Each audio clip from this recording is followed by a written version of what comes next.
Taylor, it's been just a couple months since we were here when they announced the MLS All-Star Game would be coming to Charlotte. We now know a little bit more about the details. Just from your perspective, how much anticipation is it getting as we're underway in the season and things are kind of in motion for what another year of the All-Star Game would be like? I love it. I mean, we're 100 days from the World Cup. And so I think what's very interesting for me is that Charlotte will have a spotlight on it 10 days after the World Cup final. And the entire world's attention is going to be on this country. And there's going to be a real energy, a real belief.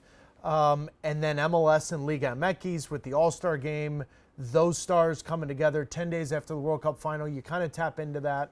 Charlotte will deliver. This place will deliver. It always does.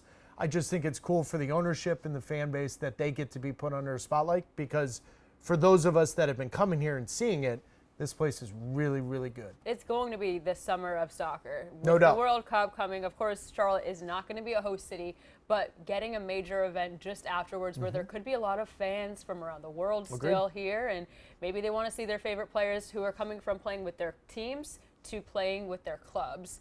What kind of international expectations would you have that this could be bringing in terms of fans from around the world? Yeah, I just think it's important that everyone understands the MLS All-Star Game has a real edge to it because of the U.S.-Mexico rivalry, MLS Liga MX rivalry, and so you throw in 50-plus players, 25, 26 from MLS, 26 from Liga MX, you get star power, but you also tap into that rivalry. Both leagues are competing to be the number one league in this continent. And so the international attention comes in naturally because you got players like Lionel Messi playing in this league, Thomas Mueller and others, but you also got Liga MX players that are coming here and showing themselves. So they help each other grow.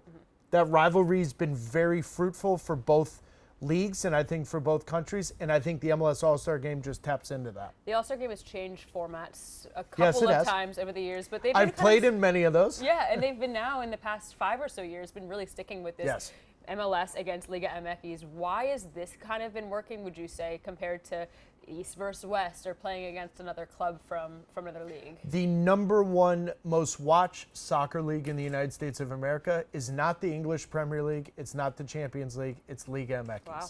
And so when you talk about the Liga MX fan now being interested in Major League Soccer, because you always want to know what your rival's doing, that's how you grow this league, that's how you grow it very quickly.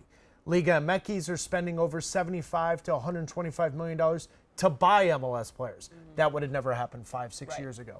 So I think it's more important to tap into your local fan base, to the people that are watching the respective leagues in both countries versus the Arsenals that are coming over in the middle of their preseason. Sure. Those are fun. I've played in those. I've been part of those. I was an MVP against Fulham. I've done all of that. But I think to grow this league and to be the number one league on the continent, you got to showcase what Liga MX is doing, and Liga MX needs to know what you're doing. And that's why I think for the last 5-6 years, that's why that MLS All-Star Game has been that. First time in the city of Charlotte, and actually there have not been any All-Stars from Charlotte FC since they have started. I'm willing to bet, because the game's going to be played here, there will be one. So my question would be to you, who would you guess from this current roster right now has the best chance of being named an All-Star? I think Pep Biel is a special player. I really do. I think he's the player, when I talk to the opposing coaches in MLS, he's brought up the most. He's talked about the most. However, I think Kalina could maybe chip into that, because Kalina's performance against St. Louis City in opening game of the season, St. Louis City should have won the game. He made 2 or 3 really, really good saves. I would say right now on the roster, those would be the 2 players that I would single out. It's so funny because he actually had 10 saves in that match, but Dean was even like, no, I'm going to call it 2 or 3 as well, too. But they were some miraculous saves. I was going to say Kalina as well for my answer to that. But the city of Charlotte is really excited to be welcoming their team back this coming weekend as well, too. They had their first 2 road matches, and then they're going to have 5 straight. The city is buzzing for this team right now. What have you noticed just from a grand scheme of MLS of how the league is embracing Charlotte FC? I just think Charlotte has found their place very quickly. They've done a great job of putting the city on the map. I think some MLS cities are surprised. I wasn't really surprised. You got to remember, I'm an ACC kid from University of Maryland at a time when, you and I saw the rivalries and we knew what Charlotte, North Carolina was all about, sports fans wise. I think Charlotte's put itself on a map with other cities. Now, in saying that, they've got to win these games. Sure. Charlotte has to understand home field advantage for them is real. They've got to take advantage of it. They have not started the season well. They know that. Austin this weekend, messy Miami, 5 games at home. I think after the 5 games, you and I could probably have a better understanding of who Charlotte's going to be. And if they win 4 of 5 or 5 of 5, now we're talking about a team that can really compete in the East. But the first 2 games was as indifferent as any team that I've seen. I didn't expect that from Charlotte, and unfortunately, those are the games we got. Yeah, they've even said, though, they're not hitting the panic button just yet. The sample size is still small, and they're going to really hope to show who they are in the next couple of matches. But you mentioned the name that is the money man of MLS, which is Lionel Messi, a couple times now. The Messi effect is real. Wherever he goes, tickets are flying. And that could be the case, of course, if it's an all-star game. I know he's been named and voted to the all-star game, but hasn't always played in past seasons. Are you surprised at all that, a couple years into his MLS tenure, the hype is still as real as it is? Listen, I took my 2 girls to Taylor Swift, okay? And I saw the Taylor Swift effect in the city, and it was unlike anything I've seen. Lionel Messi's tenfold.